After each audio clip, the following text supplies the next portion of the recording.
Assalamualaikum students, this is week 15 assembly language video number 1। अच्छा, अब हम ऑलमोस्ट अपने end of the assembly language course में आ गए। अच्छा, अब हमने जो बेसिक हमारी अंडरस्टैंडिंग थी assembly लैंग्वेज के बारे में ओवर x86 यानी 8086 प्रोसेसर पे हमारी काफ़ी हद तक हो गई है। Now we are moving into some advance topics जिसमें रिकर्जन जो है वो हमारा फर्स्ट एडवांस टॉपिक होगा जिसको हम देखेंगे। मैक्रोस को हम देख चुके हैं, macro is also one of the advance topics में से है।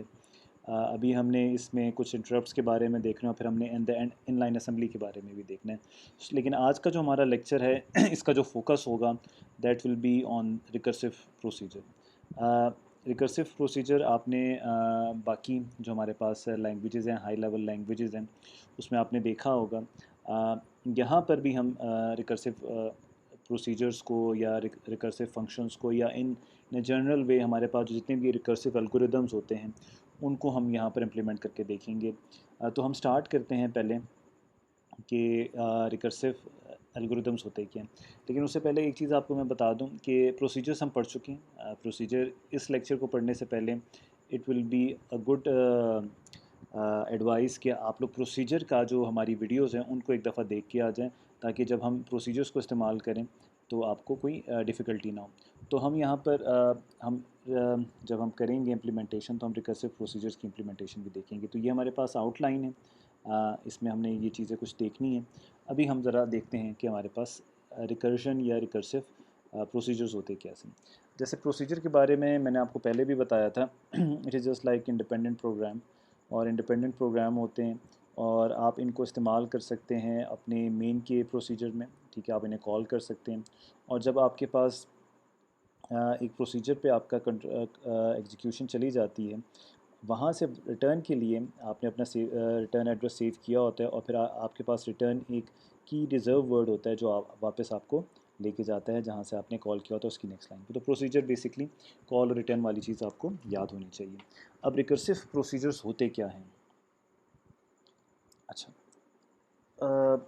बड़ी बेसिक सी डेफिनेशन है, और ये डेफिनेशन आप लोगों को याद भी है और आपको पता भी है कि recursive procedure is a procedure that calls itself. ठीक है, जो अपने आप को खुद ही इन्वोक करता है, कॉल करता है। Such sort of procedures are called recursive procedures. अच्छा, recursive procedures high level languages में आपने देखे हैं और इस्तेमाल भी किए होंगे। वहाँ पर आपको सिर्फ इसकी अफादियत पता चलती है, इसका बेनिफिट पता चलता है, लेकिन आपका प्रोसेसर इसको कैसे मैनिपुलेट करता है या इसको हैंडल करता है वो आपने नहीं देखा होता। क्योंकि हमने देखा था जब हम प्रोसीजर्स को पढ़ रहे थे तो हमारे पास स्टैक जो होता है वो इसलिए इस्तेमाल होता है इन चीज़ों को हैंडल करने के लिए। हाई लेवल लैंग्वेजेस में आपको ये चीज़ नज़र नहीं आती, लेकिन जब हम असेंबली लैंग्वेज की बात करेंगे तो ये चीज़ें आपको बड़ा क्लियरली नज़र आएंगी कि स्टैक ऑपरेशंस कैसे यूज़ होते हैं रिकर्सिव प्रोसीजर्स को हैंडल करने के लिए। ठीक है, तो अब हम यहाँ पर देखते हैं कि रिकर्सिव प्रोसीजर्स को कैसे हम असेंबली लैंग्वेज में हम हैंडल करेंगे। लेकिन उससे पहले हमें ये पता होना चाहिए कि रिकर्जन है क्या। ठीक है, तो उसके लिए हम एक एग्जांपल कर रहे हैं, हमने मल्टीपल एग्जांपल्स किए और फिर इनकी हमने इम्प्लीमेंटेशन भी करनी है। ठीक है, हम फैक्टोरियल से स्टार्ट नहीं करिए, फैक्टोरियल पे आएंगे, लेकिन हम कुछ और भी बातें आज पहले कर लें ताकि आपका जो एक माइंड सेट है रिकर्जन के बारे में वो भी काफ़ी हद तक यहाँ पर क्लियर हो जाए। तो रिकर्जन को समझने से पहले हम समझने के लिए हम सबसे पहले जो एग्जांपल करेंगे हम एक बाइनरी ट्री की करेंगे। ठीक है, अ, अब यहाँ पर हमारे पास एक ट्री की एग्जांपल गिवन है, ये आपके सामने है। अच्छा, यहाँ पर अगर आप देखें तो यहाँ पर हमारे पास एक नोड है जिसे हम रूट नोड कहेंगे, और फिर आगे उसके एक ये नोड आ गया, फिर इसके लीव नोड्स आ गए। सिमिलरली यहाँ पर भी सी भी है। ठीक हो गया, अब ज़रा हम इसको ना in context of binary tree देखेंगे और फिर हम इसको विद रिस्पेक्ट टू रिकर्जन देखेंगे। ठीक है, ताकि हम जब चीज़ों को इम्प्लीमेंट करें तो हमारे माइंड में रिकर्जन की डेफिनेशन बड़ी क्लियर है। अच्छा, a process is said to be recursive if it is defined in terms of itself. अगर वो खुद अपने अंदर ही डिफाइन हुआ हो तो उसे हम रिकर्सिव कहते हैं। अब ये चीज़ समझने के लिए हमें सबसे पहले बाइनरी ट्री की डेफिनेशन पता होनी चाहिए, और आई होप कि आप लोगों सारों को आइडिया है कि बाइनरी ट्री है होता क्या है। अच्छा, a binary tree is either empty or it consists of single element called the root। Binary tree आपका empty हो सकता है या वो सिंगल एलिमेंट पे कंसिस्ट कर सकता है, जिसे हम क्या कह सकते हैं, रूट कह सकते हैं। अच्छा, फिर हम आगे पढ़ते हैं, and whose remaining elements are partition into two disjoint left and right sub trees each which is binary tree. और फिर देखें, जो हमारे पास अगर ये एम्प्टी नहीं है तो इसके अगर सब ट्रीज़ होंगे तो वो भी फिर आपके पास क्या होने चाहिए, बाइनरी ट्री होने चाहिए। यानी पहले हमने ये देखना है कि क्या ये जो रूट नोड है ये बाइनरी ट्री की डेफिनेशन पूरी करता है, और अगर बाइनरी ट्री की डेफिनेशन पूरी करता है तो क्या ये जो बी और सी है क्या ये भी बाइनरी ट्री की डेफिनेशन पूरी करते हैं या नहीं। तो अगर यहाँ पर अगर आप गौर से देखें तो यहाँ पर हम बेसिकली क्या कर रहे हैं, हम सेम डेफिनेशन को बार बार रिपीट कर रहे हैं और on the basis of that same definition हम किसी प्रॉब्लम को सॉल्व करना चाह रहे हैं। तो पहले तो हम ज़रा बाइनरी ट्री को देखते हैं कि ये काम कैसे कर रहे हैं। हम सबसे पहले देखेंगे, हमने रूट नोड ए ली, ठीक है, और इस पूरे को हम टी टी कह रहे हैं। ये जो हमारे पास पूरा ट्री है इसको हम क्या कह रहे हैं, टी कह रहे हैं, ठीक है। और जो ये टी है ये दो ट्रीज़ पे कंसिस्ट करता है, सब ट्रीज़ पे। एक T1 पर जिसमें बी डी ई है, ठीक है, ये आपके पास सब ट्री ऑफ ए है। और दूसरा हमारे पास क्या है, T2, जो सिर्फ एक ही नोड पे कंसिस्ट करता है, दैट इज़ सी, ठीक है।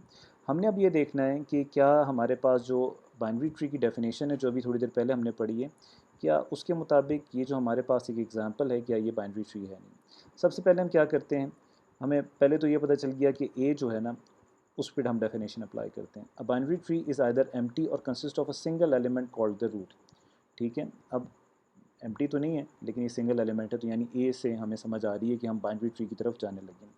अब हम ज़रा उसके सब ट्री पे आते हैं। Choose B as the root node T1, ये वाली साइड जो है ये T1 है, ठीक है। अच्छा, फिर इसमें आप देखें कि हमारे पास जो T1 है वो फर्दर डिवाइड हो रहा है टी ए में, T1A में और T1B में। T1A में हमारे पास एक नोड है D, और फिर हमारे पास T1B में दूसरा नोड है E, ठीक है, राइट पे और लेफ़्ट पे रिस्पेक्टिवली। अच्छा, अब हम देखते हैं कि वी मस्ट शो दैट ये दोनों बाइनरी ट्रीज़ हैं। Choose D as the root node, ठीक है, हमने इसको रूट नोड कंसिडर कर लिया। रूट नोड के लिए कुछ बातें हमने अभी डेफिनेशन में पढ़ी थी, और हमारे पास दूसरी साइड पर क्या है, रूट नोड ई है। The left and the rights the left and the right sub trees of the are empty since an empty tree is binary tree. Yes, हमने अभी डेफिनेशन में पढ़ा था कि हमारे पास डी अगर एम्प्टी होगा तो बाइनरी ट्री होगा। सिमिलरली अगर डी बाइनरी ट्री है तो फिर ई भी बाइनरी ट्री है। अच्छा, तो अब ज़रा हम दोबारा इसको रिपीट करते हैं। ए एम्प्टी नहीं है लेकिन उसके दो सब नोड्स हैं, ठीक है। तो यहाँ पर हमने कहा था कि उसके रिमेनिंग एलिमेंट्स पार्टीशन होने चाहिए दो टू डिसजॉइंट में, तो ए तो बाइनरी ट्री हो गया। बी पे भी ये डेफिनेशन आती है क्योंकि बी आपके पास क्या है, डी और ई में इक्वली पार्टीशन हो गया, तो ये भी हो गया। फिर हमने डी में देखा, डी के आगे कोई डिसजॉइंट पार्टीशन नहीं थे, लेकिन हमने कहा था कि एम्प्टी भी हो तो हमारे पास वो बाइनरी ट्री है। तो आपके पास ये वाली साइड जो है T1 वाली साइड, ये तो पूरी की पूरी बाइनरी ट्री है। और अगर हम गौर से देखें तो हमारे पास जो C है वो भी एक एम्प्टी है। अगर इसको मैं रूट नोड कंसिडर करूँ ये भी एम्प्टी है, दिस मीन्स ये भी आपके पास क्या है, बाइनरी ट्री। लेकिन यहाँ पर जो एक इम्पॉर्टेंट पॉइंट है जो हम मेन करेक्टरिस्टिक्स में हम डिस्कस करेंगे वो हम थोड़ी देर में देखते हैं। लेकिन यहाँ पर हमें ये पता चल गया है कि T1 T2 are binary trees, ये हमें समझ आ गई है। और दूसरी चीज़ हमें पता चल गई है, अगर T1 और T2 बाइनरी ट्री है तो ये जो पूरा ट्री T है ये भी आपके पास क्या आ गया, बाइनरी ट्री आ गया। द मेन प्रॉब्लम, अभी हम करेक्टरिस्टिक्स की बात कर रहे हैं, the main problem showing that T is a binary tree break down to a simpler problem T1 and 2 as binary trees, and each of these problem is solved exactly the same way as the main problem। ठीक हो गया। हमने यहाँ पर main problem जो थी वो tree की, जिसे हम टी कह रहे थे, उसको हमने दो छोटे छोटे प्रॉब्लम्स में डिवाइड कर दिया, और हमने उस छोटे प्रॉब्लम्स को डिवाइड सॉल्व करने के लिए भी हमने वही डेफिनेशन अप्लाई की जो हम बड़े वाले में कर रहे थे। ठीक हो गया।